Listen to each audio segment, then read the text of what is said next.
বর্তমান রাজনৈতিক পরিস্থিতিতে সংবিধান সহ বিভিন্ন বিষয়ে সংস্কার নিয়ে আলোচনা চলছে।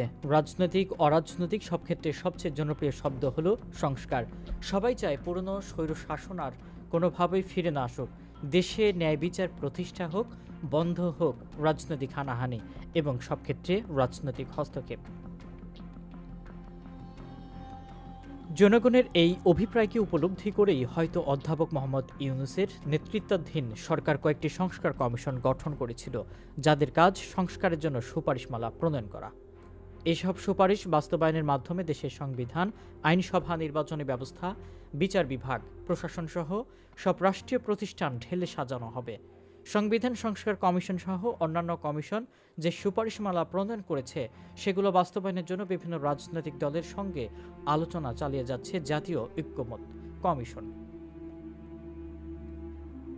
সংবিধান সংস্কার কমিশনের সুপারিশে বলা হয়েছে, জুডিশিয়াল অ্যাপয়েন্টমেন্ট কমিশন প্রতিষ্ঠা করা গেলে বিচারক নিয়োগে রাজনৈতিক হস্তক্ষেপ বন্ধ হবে এবং সততা, নিষ্ঠা, মেধা, শিক্ষাগত যোগ্যতা, জ্ঞান, পেশাগত অভিজ্ঞতা এবং দক্ষতার ভিত্তিতে সুপ্রিম কোর্টে বিচারক নিয়োগ দেওয়া যাবে।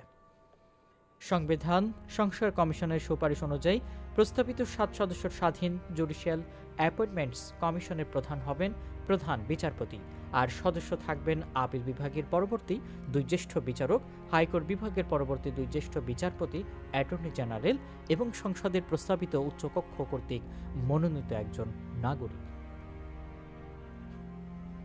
উচ্চকক্ষ কর্তৃক মনোনীত একজন নাগরিককে সদস্য হিসেবে অন্তর্ভুক্ত করা হলে তা বিচার বিভাগীয় নিয়োগ সংক্রান্ত কমিশনের অন্তর্ভুক্তমূলক চরিত্রকে তুলে ধরবে বলে বিবেচনা করেছে সংবিধান সংস্কার কমিশন।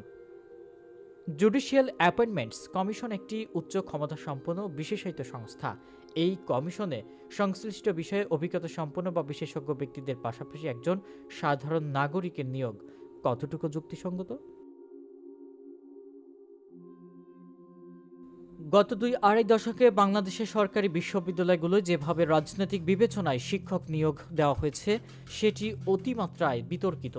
সেখানে যে যোগ্য মানুষ শিক্ষক হিসেবে নিয়োগপ্রাপ্ত হননি সেটি নয়, কিন্তু একটি বিরাট অংশের শিক্ষক নিয়োগপ্রাপ্ত হন রাজনৈতিক বিবেচনায়। যতই ভালো হোক, ফল হোক না কেন, রাজনৈতিক বিবেচনা উত্তীর্ণ অথবা ক্ষমতাসীন দলের কাছের কোনো প্রভাবশালী অধ্যাপকের সমর্থন ছাড়া সরকারি বিশ্ববিদ্যালয়ে নিয়োগ পাওয়া অসম্ভব।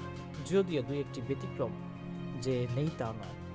হাতে গোনা কয়েকটি ছাড়া বাংলাদেশের অর্ধশত বেসরকারি বিশ্ববিদ্যালয়ের মান নিয়ে প্রশ্ন রয়েছে খোদ বিশ্ববিদ্যালয় অধ্যাপকদের মধ্যেই। অনেক বেসরকারি বিশ্ববিদ্যালয় আনুষ্ঠানিক বা অনানুষ্ঠানিক নির্ভর করে সরকারি বিশ্ববিদ্যালয়ের খণ্ডকালীন শিক্ষকদের উপর। রাষ্ট্রীয় কোষাগার থেকে নিয়মিত বেতন নিয়ে বেসরকারি বিশ্ববিদ্যালয়ে পড়াতে দৌড়াদৌড়ি করা এসব অধ্যাপকের নৈতিক অবস্থান নিয়েও প্রশ্ন রয়েছে।